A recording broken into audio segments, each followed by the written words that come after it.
Bueno, aquí estamos de vuelta, Juan, se cortó, dice. Bien, bueno, este es el instrumento térmico, muy poco utilizado. Es inmune solamente a lo que son campos electromagnéticos externos, porque obviamente que el principio es otro, ¿sí? Luego tenemos el instrumento de inducción electrostático, página 26, ¿sí? Ahí tenemos el instrumento de inducción electrostáticos. Este instrumento, ¿sí? Funciona justamente, tiene una aguja que se mueve entre dos, ¿sí? Entre dos placas serían así, entre dos placas. Esas dos placas es como si estuvieran conformando, por decirlo así, como un capacitor, ¿sí? Allí se generan diferentes tipos de cargas en cada una de las placas y realiza el movimiento de la aguja. Estos instrumentos son del tipo analógico para medir lo que es alta tensión. Es un instrumento que tiene poca exactitud porque en realidad es para medir. Si estoy midiendo una línea que tiene 13.000 y pico de voltios, si tiene 13 o tiene 10, tiene mucho. Me está indicando que hay una alta tensión, una elevada tensión, ¿sí? Es para medir valores más bien aproximados, ¿sí? Eh, bueno, luego tenemos algo que también es parecido, que lo utilizan en la pértiga, ¿sí? Fíjense si lo logran ver, es una lámpara de neón, ¿sí? La lámpara de neón es una lámpara sin filamento. La lámpara de neón tiene dos electrodos que están inmersos en una ampolla donde tiene gas neón a presión, ¿sí? El gas de neón, cuando yo le aplico entre los electrodos de la lámpara 70 voltios, es capaz de encenderse el gas con un color muy característico que es color naranja. Bien, como tiene el buscapolo. ¿Vieron el buscapolo en el interior? Tiene una lamparita de neón que esta se enciende de color naranja. O como venían los interruptores que venían con una luz testigo en la llave de encendido de las viviendas, ¿sí? Esa lámpara de neón, eh, justamente con 70 voltios es capaz de encenderse el gas. Pero aquí lo usan colocado en la punta sin conexión alguna.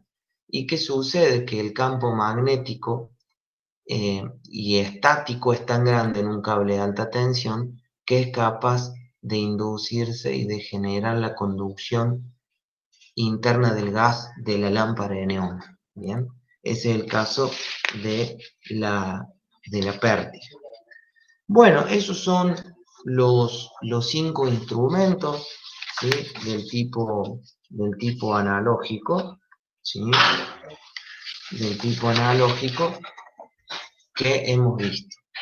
Podríamos verlo ahora en la guía de aprendizaje. Yo les voy a compartir la guía de aprendizaje número 3. Vamos a ver qué nos pregunta, ya que está Núñez, Juan Merlo, Nelson, Roy. Así vamos completando. Yo sé que algunos están trabajando también, quizás no lo tienen a esta guía impresa, pero bueno, en una hoja y papel podemos ir completando la guía de aprendizaje para luego después ustedes completarla y enviarla al aula virtual. Bien, vamos a ver qué nos pregunta. La actividad número 1 dice reconocer las características de los instrumentos electromagnéticos. Consigna número 1, enumerar las precauciones particulares que se deben tener para la medición con un voltímetro, un amperímetro y un ómetro. ¿sí? Lo que vimos en la clase pasada.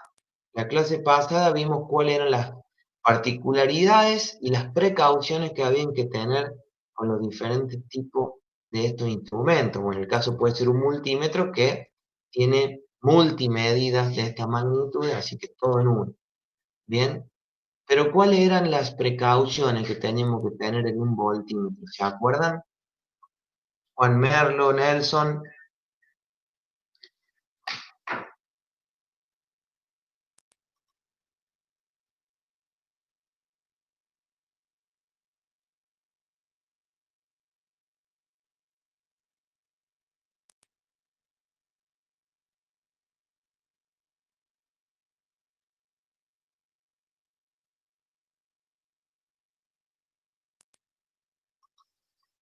Tenemos audio.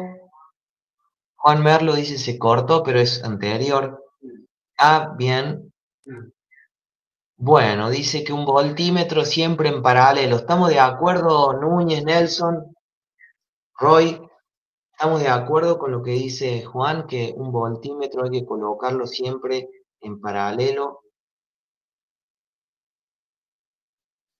¿En paralelo a qué? Núñez dice que sí. Yo conecto el voltímetro en paralelo, bien, con respecto a la carga o a los bornes de alimentación. Bueno, allí pueden ir ya contestando y enumerando la precaución que hay que tener.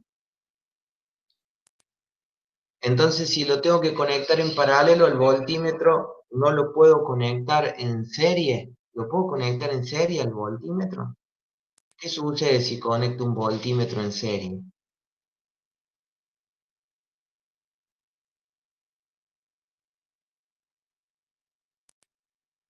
No, dice Juan Merlo. Bien. Roy dice que armamos un cortocircuito. ¿Estás seguro, Roy? ¿Qué tenía el voltímetro internamente? Habíamos hablado en la clase pasada. Internamente el voltímetro, cuando el instrumento, en caso de un tester, un multímetro, estaba en voltímetro, la resistencia interna del instrumento es muy elevada, ¿sí? O sea que si yo conecto en serie el multímetro, en el caso para medir tensión, y no vamos a, lo que nos va a suceder va a ser que la carga va a quedar sin alimentación, porque no va a pasar corriente, o va a ser muy pequeña, prácticamente nula, ¿sí? Entonces la precaución que hay que tener es de no conectarlo en serie, conectarlo en paralelo como corresponde.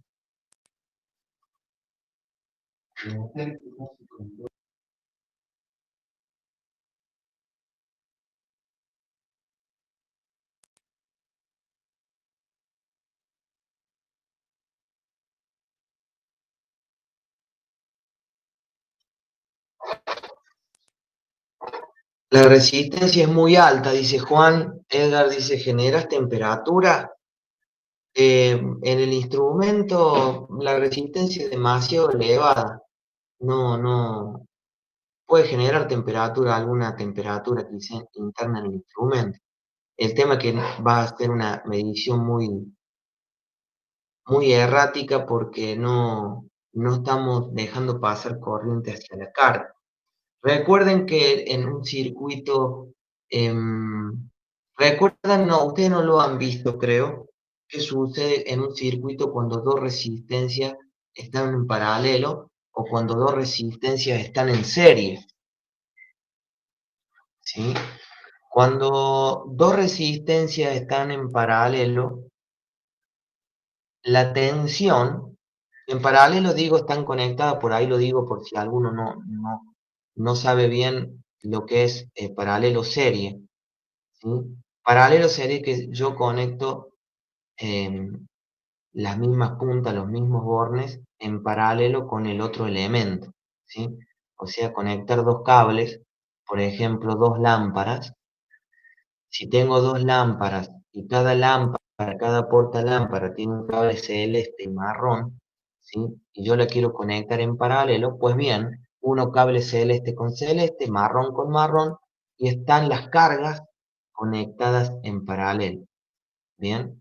Es el tipo de conexión en paralelo. ¿Qué sucede con esa conexión en paralelo con la tensión? Pregunto. ¿Qué sucede con la tensión cuando dos elementos están conectados en paralelo? ¿Es la misma o difiere?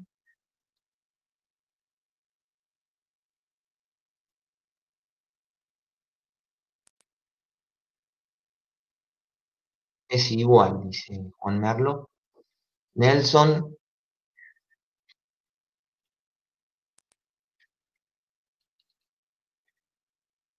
¿dónde estás, Nelson Carranza?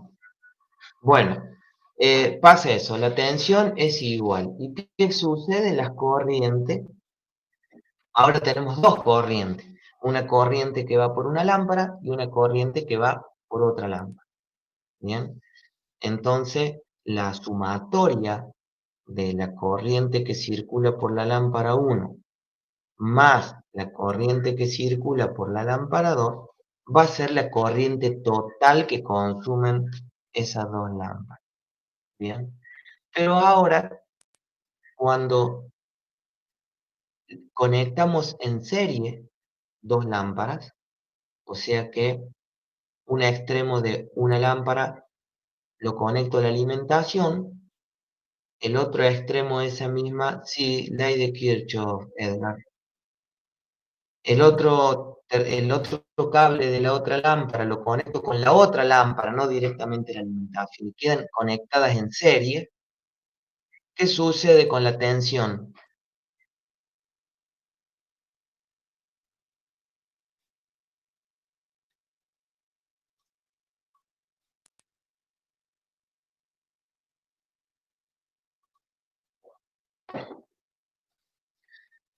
Bien, va a haber caída de tensión, se va a dividir la tensión ahí, o sea que cada lámpara ahora, si la estamos conectando a 220, cada lámpara va a quedar alimentada a 110 voltios. Juan Merlo, la tensión cae en cada resistencia, exactamente. Y la corriente, ahora que circula en ese circuito, es igual para ambas lámparas, ¿sí? Porque ahora la corriente no tiene varios caminos eléctricos, tiene uno solo, ¿sí?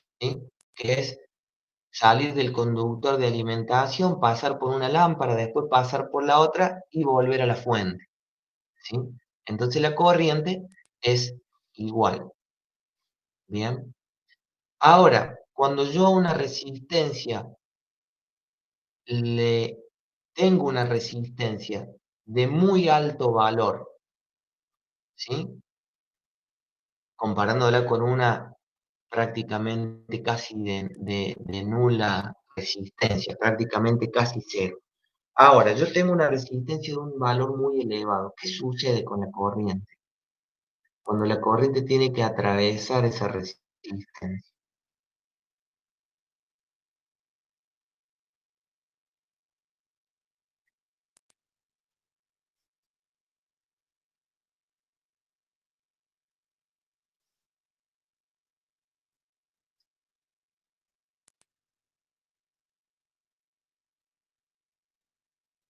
¿Me están escuchando? ¿Tenemos video?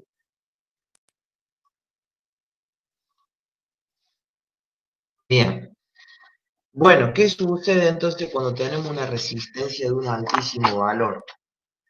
En el caso, volviendo al instrumento, recuerden de que, miren, dificulta la corriente, dificulta el paso, Juan Merlo, dificulta el paso de la corriente eléctrica, la resistencia. Bien.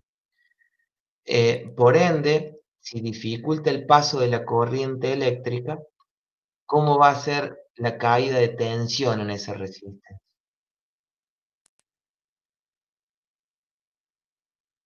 Nosotros en el instrumento, internamente, entre aquí, borne positivo y borne negativo, cuando lo tenemos seteado, ¿sí? Lo tenemos seteado el instrumento en voltímetro, la resistencia interna acá dentro del instrumento, ¿sí? Entre el borne positivo y negativo, ellos tratan de colocar una resistencia de muy alto valor. ¿Para qué? Porque si no, cuando yo coloque el instrumento, ¿sí? Como dijeron ustedes recién, ¿cómo se coloca un voltímetro para medir tensión?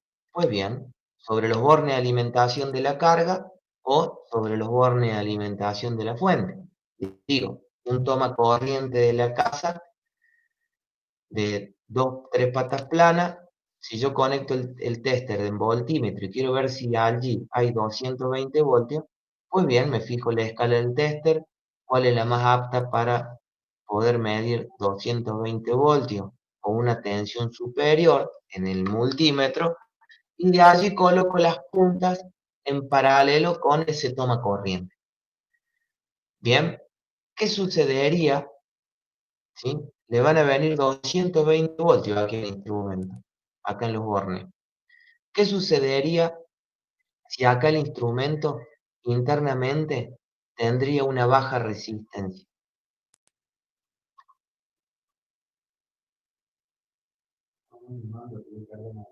Ah, pregunto, ¿qué sucedería si aquí adentro del instrumento yo para medir voltios le colocaría una resistencia de bajo valor aquí? ¿Qué va a provocar la medición en ese momento cuando yo conecto las puntas, ¿no? ¿Qué va a provocar el multímetro sobre la carga? Dice Edgar, se quema. Bueno, está bien, no era esa la respuesta la que yo quería, digo, quería escuchar. La respuesta que yo quería es justamente refería recién en la explicación de qué sucedía con la corriente y la tensión. Si yo acá tuviera una resistencia de bajo valor, ¿sí? El tester provocaría o pasaría a ser parte de la carga, otra carga más. Y la idea del multímetro o voltímetro es que realice la medición sin generar una modificación alguna en el circuito. Porque imagínense que si yo, un ejemplo, ¿no? Por X motivo conecto el motor de una hormigonera, que es un motor de un HP, lo conecto a 220 voltios, ¿sí? Pero me están diciendo, che, la hormigonera no tiene fuerza, no arranca, algo le pasa. Entonces nosotros vamos con el multímetro a la ficha, al enchufe de la hormigonera o a la bornera del motor, vamos con el tester y ¿qué queremos medir primero? A ver si allí por lo menos tenemos la tensión de 220 voltios. Supongamos que el prolongador que usaron para alimentar esa hormigonera, la obra tenía 100 metros, entonces no llegan 220 voltios. Entonces voy con el tester y quiero medir. Voy con un tester bien. Voy, mido y ahí me dice que tengo 180 voltios. O sea que ha caído la tensión porque, claro, el cable es muy largo, el conductor y de sección muy fina. Y tenemos 180 voltios. Ahora vengo yo con un tester, ¿sí? Que por X motivo la resistencia interna, recién medimos con un tester que estaba bien, con una resistencia extremadamente alta, ¿bien? Pero ahora venimos con un tester que por X motivo, ¿sí? Aquí, internamente, tiene una resistencia de bajo valor. Si nosotros conectamos el tester, ¿sí? Con esa resistencia de bajo valor al toma ese que ya tiene 180 voltios, quizá el tester primero va a generar un poco de caída de tensión, ¿sí? Entonces puede hacer un corto exacto si la resistencia es muy, muy baja, sí. Pero cuando el tester quiera realizar la medición con ese valor de resistencia muy bajo, el tester va a ser ahora parte de la carga. Y la idea es que el instrumento no sea parte de la carga. Es para medir a ver qué está pasando con las cargas, sin que él influya en el valor medible. Él solamente tiene que medir, tiene que ser un instrumento pasivo, no un instrumento que interfiere en el valor final de la tensión del circuito. ¿Bien? Entonces, por eso que ellos ponen una resistencia muy alta. Entonces, cuanto más alta sea la resistencia, más preciso va a ser el instrumento, ¿sí? Porque por una serie de cálculos adentro llevan otra resistencia, miden caída de tensión. Bien, acá está el ejemplo. Fíjense en pantalla, tenemos un circuito paralelo con su fuente de alimentación, en este caso de corriente continua. Tenemos R1 y R2 colocadas en paralelo. Claro, hagamos de cuenta de que R1 es la resistencia que ya estaba, supongamos el motor de esta hormigonera, y supongamos que yo ahora vengo con un tester que no está bien, que tiene esa resistencia de bajo valor, ¿sí? Porque algo le pasó, alguna mala conexión, lo ha roto internamente el instrumento y le ha dejado esa resistencia media en corto o con un valor que no es el correcto. Entonces ahora R2 en realidad no es otro motor de un hormigonero, es solamente un instrumento para ir a medir a ver qué pasa en R1. Si encima yo coloco el multímetro con una resistencia baja y ahora forma parte del circuito, fíjense que la corriente, si logran ver la flecha roja donde dice I, intensidad de corriente, vienen los electrones por aquí, por este conductor, una parte de ellos se va a R1, que es el motor de la hormigonera, y acá hay una T, una bifurcación, una parte de esos electrones se van a ir para el test. Entonces, eso ya no es lo correcto, ¿sí? Porque si parte de la corriente se va a venir por el instrumento, no es la idea. Y luego la corriente retorna a la fuente. ¿Bien? O sea que si de este terminal positivo salieron 5 amperes, al terminal negativo de la fuente tienen que volver 5 amperes. O sea, todo lo que sale tiene que volver a la fuente porque es un circuito cerrado. ¿Bien? Ahora, si R2, que es la resistencia de mi instrumento, ¿sí?, tendría un valor extremadamente alto, la corriente prácticamente ni viene para el instrumento. ¿Sí? Busca directamente ir a la carga, al R1. Entonces, de esa forma, mi instrumento no está interfiriendo en la medición, bajo ningún punto de vista, porque está a valores muy alejados de...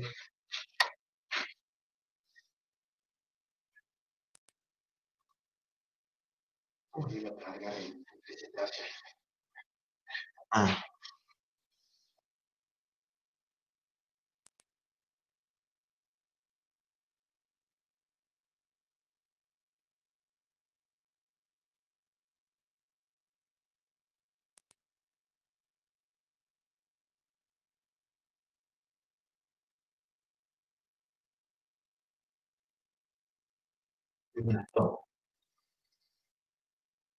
bien, dice Juan, la R tiende a cero y tiende a infinito. O tiende a cero o tiende a infinito. No sé en qué contexto fue la pregunta, Juan, si me la podés volver a revisar. Bueno, quedó claro el circuito paralelo, cómo sería el tipo de conexionado y por qué el voltímetro lo tenemos que conectar en paralelo con respecto a la carga. Exacto. Bien, ahora aquí al lado tenemos conectadas las resistencias en serie, R1 y R2. Ah, fue hace rato, dice Juan Merlo. No lo vi porque me quedó abajo, arriba del chat, en la barra. Bien, y aquí tenemos un circuito serie, conectado también a una fuente de alimentación. Tenemos R1 y R2 conectadas en serie. Bien. ¿Qué busca hacer el instrumento? En este caso, cuando nosotros vamos a medir, no con un voltímetro, bueno, más bien se lo pregunto a ustedes, así ustedes van respondiendo la guía de aprendizaje. Yo les muestro aquí la guía de aprendizaje, a ver cuál es la siguiente pregunta, consigna. Dice, medición de voltímetro y amperímetro. ¿Qué precauciones entonces tenemos que tener para medir con un amperímetro? ¿Sí? ¿Qué precauciones?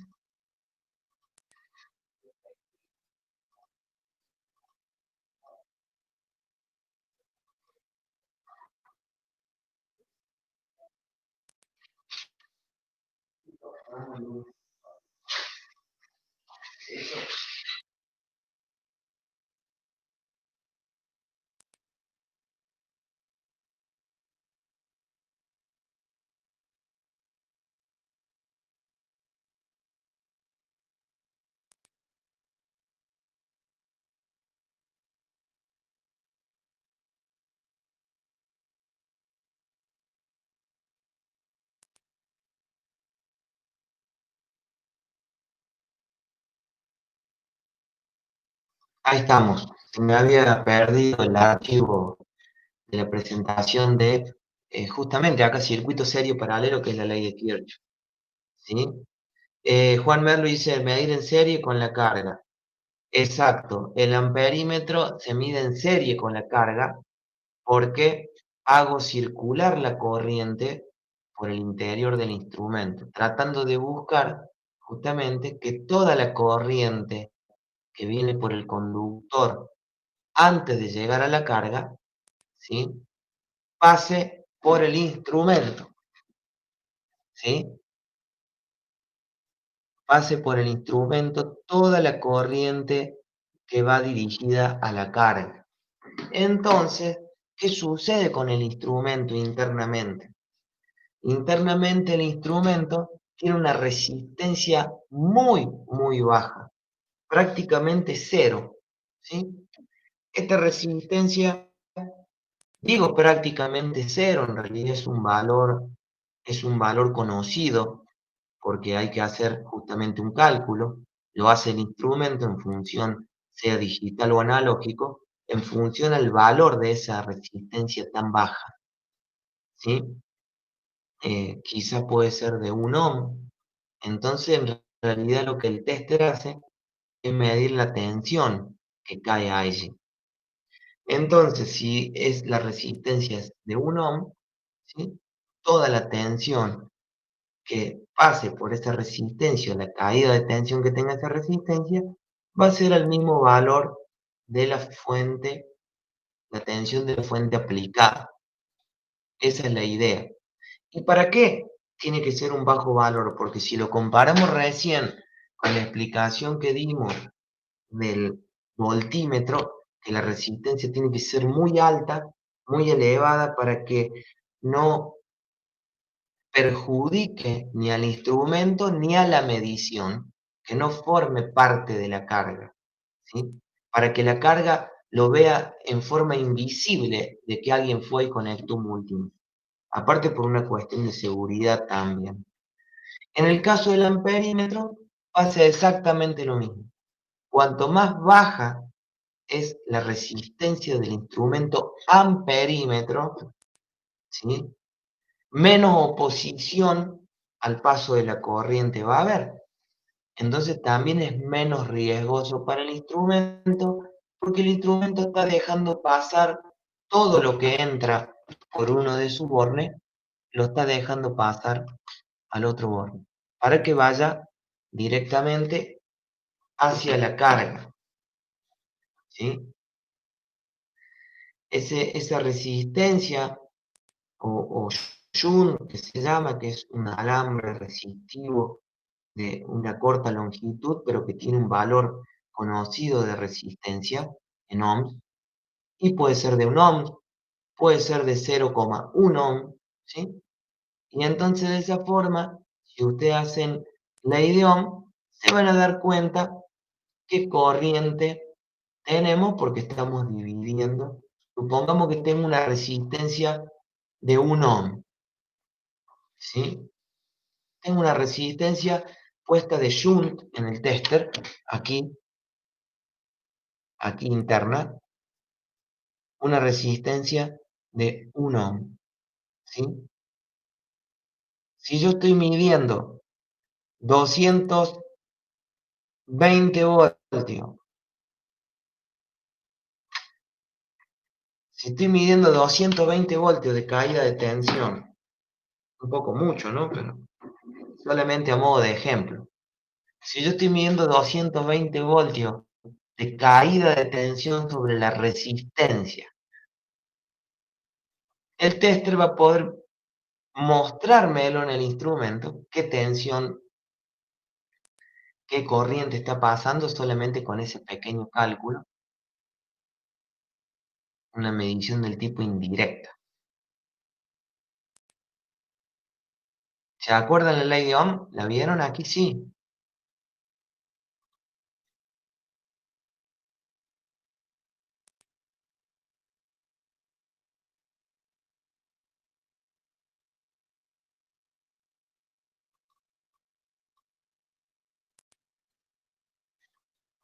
Roy Nelson, Juan Merlo, ¿estamos ahí?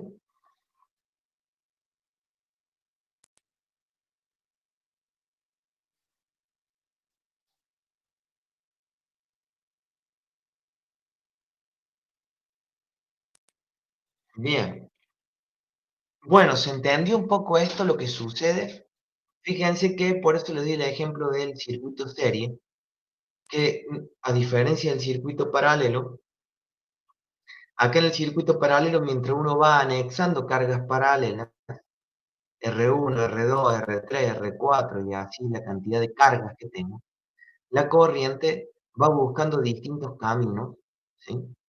Para cerrar el circuito. Entonces hay varias corrientes dentro del circuito que sumadas a ellas me da la corriente total que está siendo consumida en ese momento. Pero en el circuito serie es un solo camino la corriente. Tiene que atravesar R1, R2 y retornar a la fuente, ¿sí?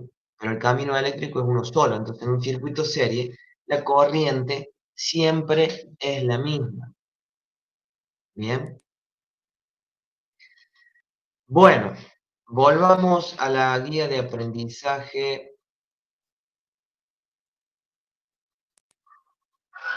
Vamos con las consignas. A ver qué dice la consigna. Ya hicimos la consigna, la medición con voltímetro, ¿sí? ¿Cuáles son las precauciones? Entonces, ¿cuál sería la precaución de colocar el instrumento para realizar una medición de corriente? Como dice Juan, es conectarlo en serie. O sea que la precaución es de no conectarlo en paralelo, porque dijimos que la resistencia que tiene aquí el instrumento es cero, prácticamente es un cortocircuito. Y es un cortocircuito porque, obviamente, la ley de Ohm dice que la corriente, ¿sí? Dice que la corriente es directamente proporcional. Lo voy a poner acá para que entiendan qué pasa con esto. La corriente es igual a la tensión dividido la resistencia. ¿Bien? Entonces, ¿qué sucede si la resistencia empieza cada vez a hacerse más pequeña? Y bueno, en un momento podemos tener 220 voltios dividido, supongamos, un ohm, ¿sí? Me va a dar algo así como 220 amperes. Bien, eso es a un ohm. Pero si yo pongo ahora una resistencia de 0,1 ohm,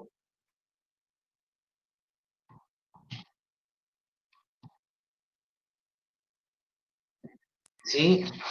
¿Qué sucedería ahí? Les pregunto a ustedes.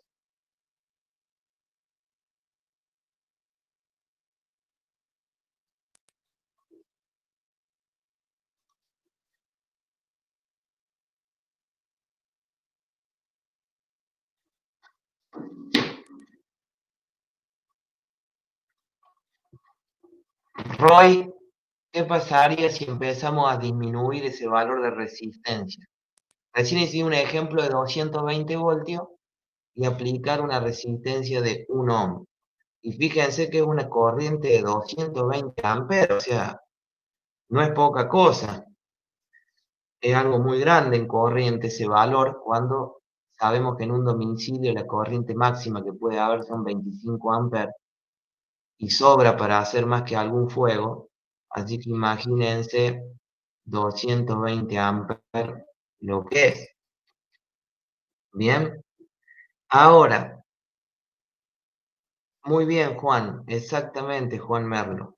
Bajamos a 0,1 y da la resistencia de 2200 ohm, de 2200 amperes, perdón. Ya estamos hablando de corrientes gigantes. Entonces quiere decir que ese valor, cuanto más pequeño se va haciendo, la resistencia, la corriente va aumentando. Porque la ley de Ohm decía que la corriente era directamente proporcional a la tensión e inversamente proporcional a la resistencia. O sea que si la resistencia disminuía 100 veces, la corriente aumentaba 100 veces. Ahora yo agarro el tester, no me doy cuenta, por eso es que hay que darse cuenta y estar muy atento a eso. No me doy cuenta y la perilla selectora la tengo en corriente. La tengo en corriente. A ver si puedo cerrar acá. Tengo el tester en corriente y no me di cuenta que estaba en corriente.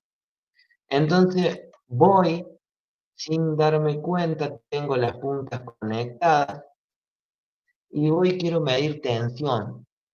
Entonces estoy poniendo al instrumento en paralelo con la alimentación y dijimos que aquí hay una resistencia que es prácticamente 0 ohm.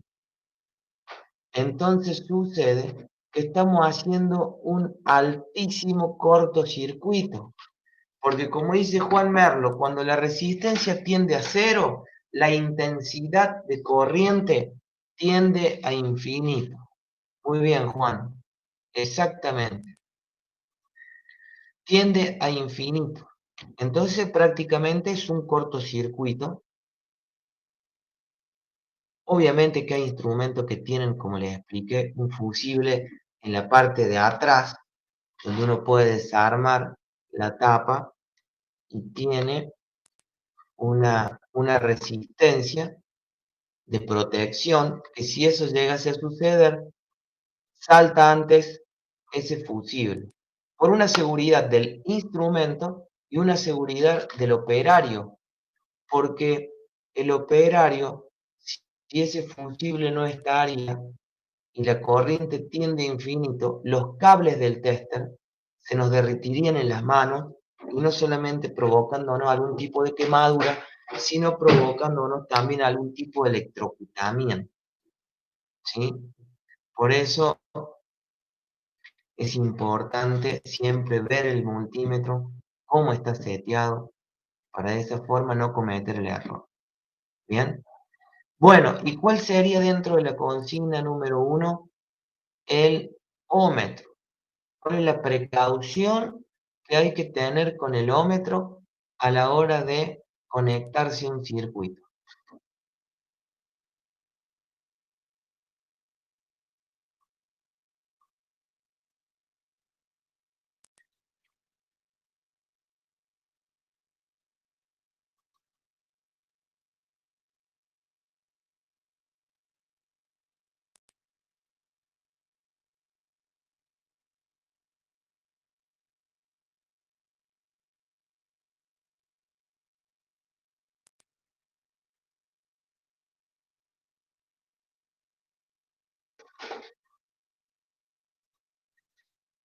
Roy, Nelson, Edgar. Está bien, es correcto lo que dice Juan Merlo, dice que en el caso de medir sin tensión el aparato en caso de utilizar el ómetro. Muy bien, descargar capacitores si los hay. Exactamente. El instrumento, cuando está Cuando está en ómetro, el instrumento, él genera una pequeña tensión, ¿sí? Para que justamente aplicársela a la resistencia, al alambre, a lo que sea, para poder ver qué tan es resistivo el componente a medir. Entonces, ¿qué sucede? Si nosotros le metemos alimentación en ese momento de em, medir resistencia, automáticamente prendemos fuego el ómetro, rompemos el instrumento. Hay que estar como primer punto, por eso dice Juan, también descargar capacitores si los hay, ¿sí? Es fundamental en el caso de medir motores que tengan capacitores, ¿sí? Descargar los capacitores porque podemos cerrar el circuito con el ómetro y rompemos el instrumento. Bien.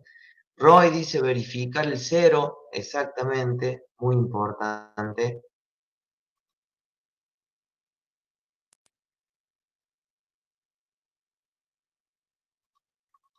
Bien, correcto, entonces con la consigna número 1 pudieron completarla, era enumerar las precauciones particulares que se deben tener en cuenta con medición con voltímetro, amperímetro y ómetro, ¿sí?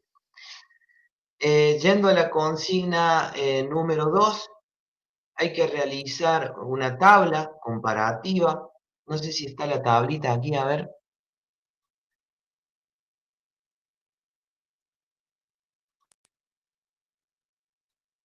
Realizar una tabla comparativa con las características principales de los instrumentos electromagnéticos de cuadro móvil e imán fijo, de bobina fija, de hierro móvil, electrodinámicos, térmicos y de inducción. ¿Bien? ¿Qué pondrían ustedes en el primer punto donde dice cuadro móvil e imán fijo? ¿Qué particularidad tiene este instrumento, este tipo de instrumento electromagnético que hemos nombrado al principio de la clase? Al principio de la clase yo les hablé del instrumento justamente, como les pide aquí, electromagnético de cuadro móvil e imán fijo. ¿Qué particularidad tenía ese instrumento? Recuerden de que era un solo medir corriente continua. Muy bien, Juan. Porque, claro, teníamos justamente un imán fijo en forma de herradura, si lo quieren llamar así, digo, demostrando lo que estaba en el gráfico del apunte, y en el interior de ese campo magnético está la parte móvil, ¿sí? Que es una bobina del tipo cuadrada, ¿sí? Está hermanada al eje y a la aguja, con un pequeño resorte antagónico ahí donde le da una especie de amortiguación y de retorno a la posición a la aguja, ¿bien?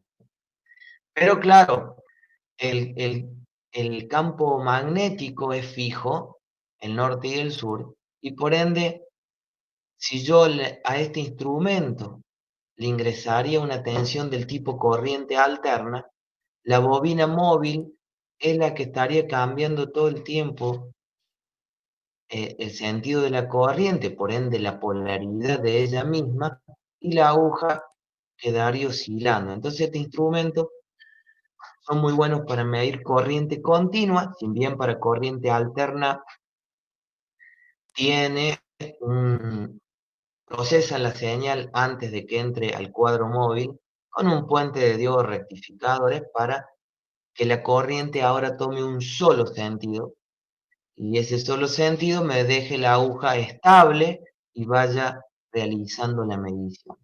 Bien, pero ¿cuál es el problema a veces de este instrumento de cuadro móvil en el caso de cuando están adecuados para medir corriente alterna? Es que este puente rectificador en el interior del instrumento Cada diodo rectificador tiene una caída de tensión, porque es un elemento que es semiconductor.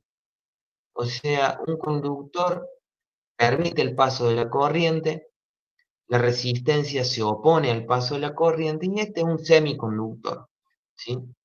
O sea, no es ni tan conductor ni tan, ni tan aislante, por decirlo así. O sea, es un semiconductor, ¿bien?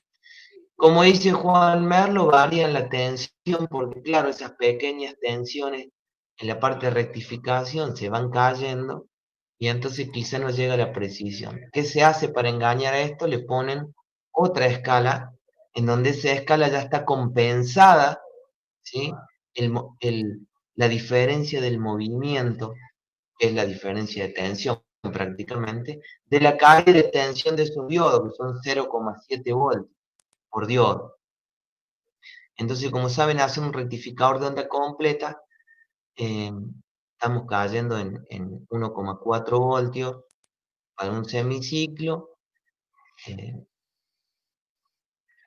Bien, entonces le hacen un dial, ¿sí? Una escala doble, donde cuando el instrumento este de cuadro móvil va a medir eh, corriente alterna, es otra escala que ya está un poquito más desfasada porque está contemplando estas pequeñas pérdidas de estos diodos. Bueno, Juan Merlo, Roy Nelson, esa sería unas características principales de este instrumento de cuadro móvil. Bien, y ahora pregunta en la segunda, ¿qué, ¿cuál sería las características principales del hierro móvil? ¿Sí? La que vimos en el segundo punto.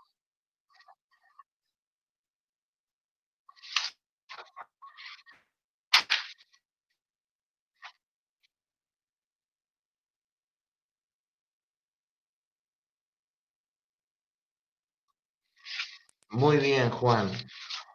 Exactamente.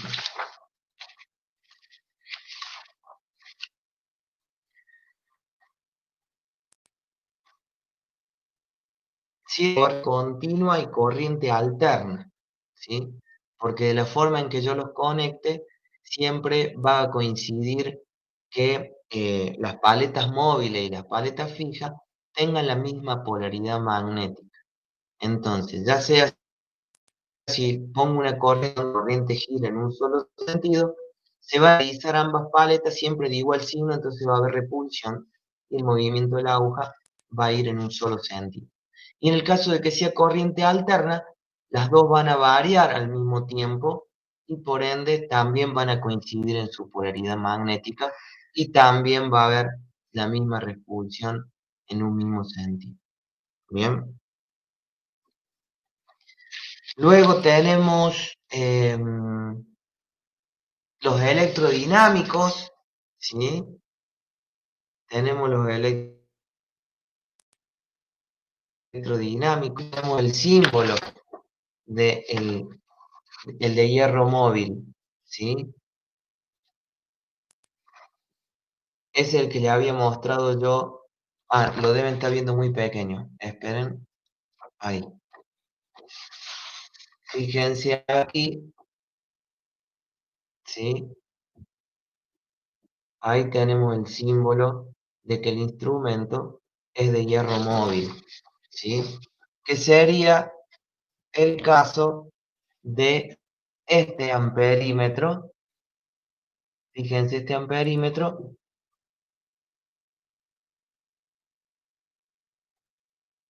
Ahí está el símbolo. Me está indicando que es un amperímetro de hierro móvil. Bien.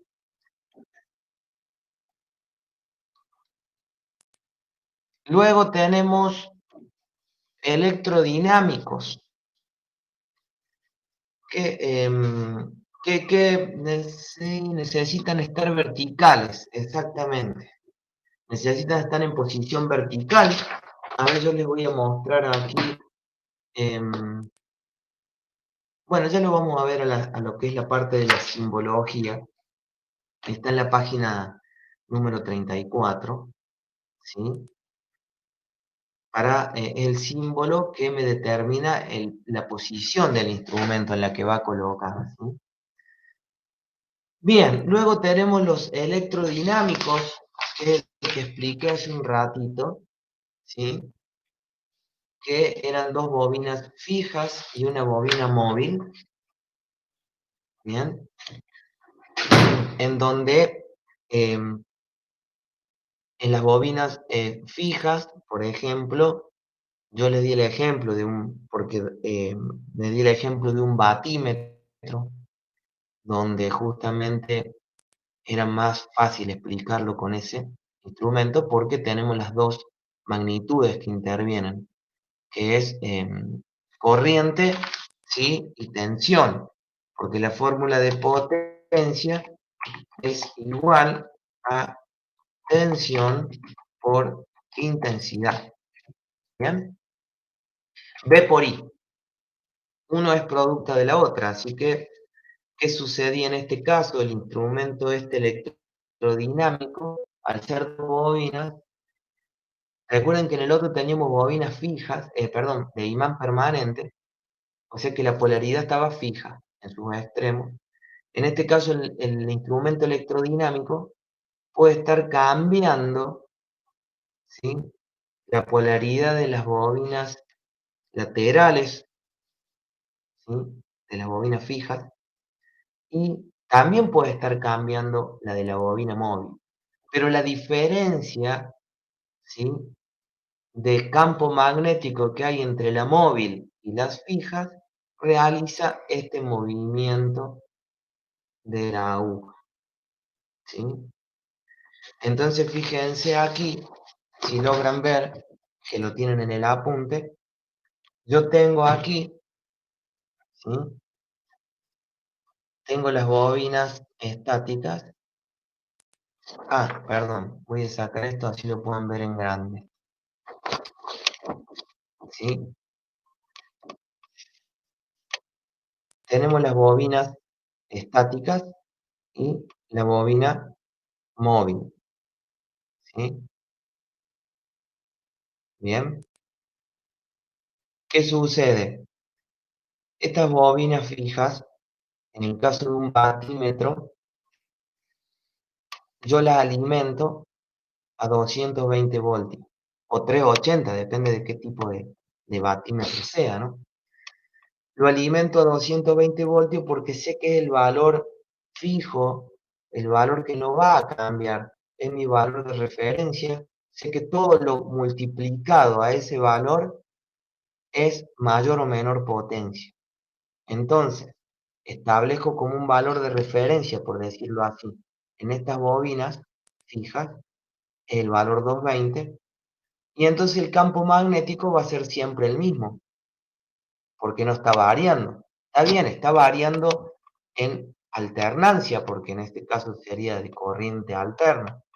Su polaridad magnética está variando, pero su intensidad de campo magnético no está variando. Y hago circular por la bobina móvil, por esta bobinita, hago circular la corriente que está yendo a dicha carga, y entonces, como la carga está sometida a 220 voltios, que es la misma diferencia de potencial que tengo aquí en mis bobinas fijas, y el campo tiene una intensidad de campo fijo, el único que va a variar la intensidad de campo ahora es esta bobinita pequeña que se mueve en el interior de ese campo magnético. Cuando empiece a aumentar la corriente que demanda la carga, va a aumentar el campo magnético de esta bobinita y por ende se va a generar un cierto campo magnético que puede estar repulsivo, ¿sí? O atractivo con las bobinas estáticas, y allí ir realizando el movimiento de la aguja dentro de la escala del instrumento. ¿Se entiende el principio de funcionamiento del electromagnético? toma como fijo el valor de tensión porque sabemos que es el valor que es inamovible, puede variar, obviamente, pero 210, 200, 220, pero es el valor fijo. Y la carga empieza a demandar corriente y por ende empieza el batímetro a la aguja de flexionar para irse a un mayor valor, representar un valor mayor de potencia, expresada en watts.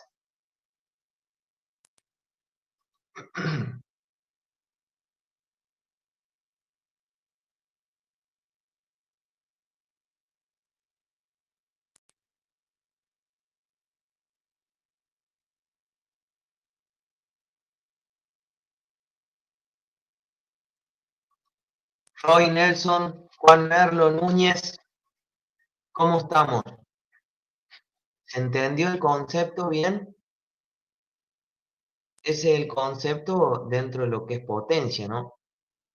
Fíjense que todo está relacionado, ¿sí?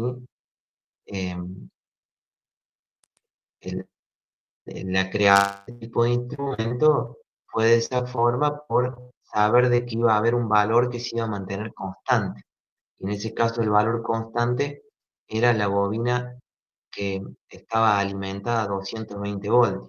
Y por la otra, al hacer circular una corriente, por lo que ustedes ya conocen el principio de funcionamiento de electromagnetismo, sabemos que a mayor circulación de corriente, más grande es el campo magnético que rodea la bobina. Por ende, al tener un mayor campo magnético al lado de uno que ya esté fijo o sometido adentro de uno que ya está fijo, ¿sí? Cuando la bobina interna genera un campo magnético aún más grande, va a realizar mayor movimiento, mayor desplazamiento dentro del otro campo magnético. Bien, eso con respecto a los electrodinámicos, ¿sí? Que ya vamos a ver que hay otros también. Los cofímetros saben ser muy comunes utilizar este sistema porque como tengo que medir también dos magnitudes diferentes, ¿sí? No dos magnitudes diferentes, perdón, es la misma magnitud, es potencia, ¿sí?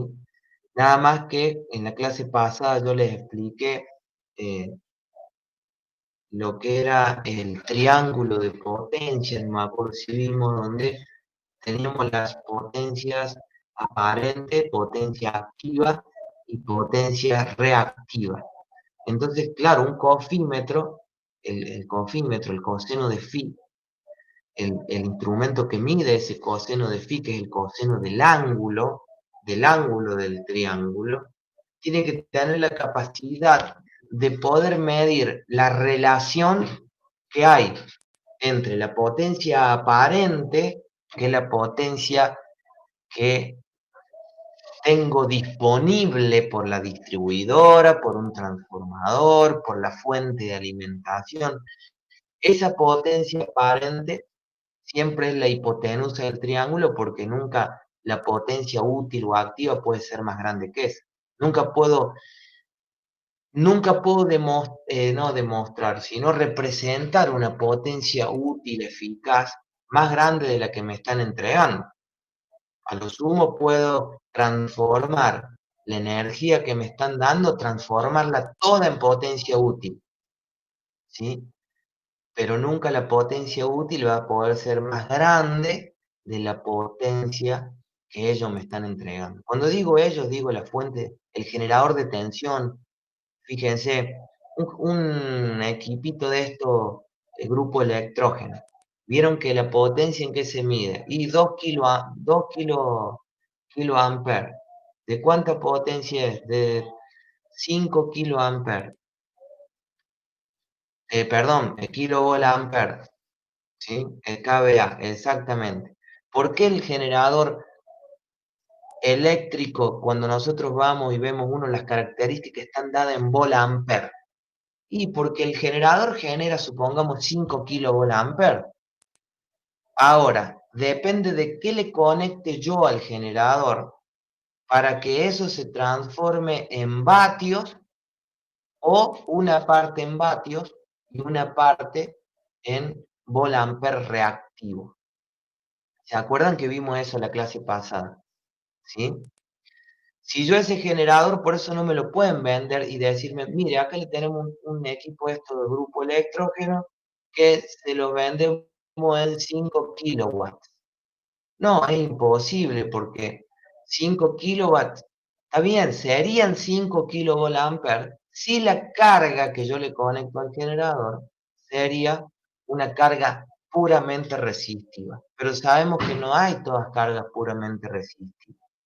Dijimos que la carga puramente resistiva podía ser una pava eléctrica, una plancha, una cocina eléctrica, eh, un calefón eléctrico, ¿sí? Muy bien, Juan Merlo, exactamente, si fuera resistiva solamente. Y sabemos que en una vivienda, en una casa o en un lugar donde se utilice cualquier tipo de generador, no hay cargas puramente resistivas. Hay resistivas, hay inductivas, ¿sí? Entonces, ¿qué pasa? Cuando hay inductiva, yo les expliqué que el campo magnético que necesita generar un motor, por ejemplo, creo que Juan Merlo también había dicho una reactancia de un tubo fluorescente, ¿sí? Porque la reactancia es un bobinado. Desde el momento que hay un bobinado ya es inductivo porque al generar un campo magnético, ¿sí? Ese campo magnético también tiende a oponerse al paso de la corriente. Y eso se llama eh, reactancia inductiva. O sea, la resistencia que eh, genera, no que genera, sino la resistencia que aparece en la bobina, en el bobinado, cuando él está generando un campo magnético. Esa oposición al paso de la corriente es la reactancia inductiva.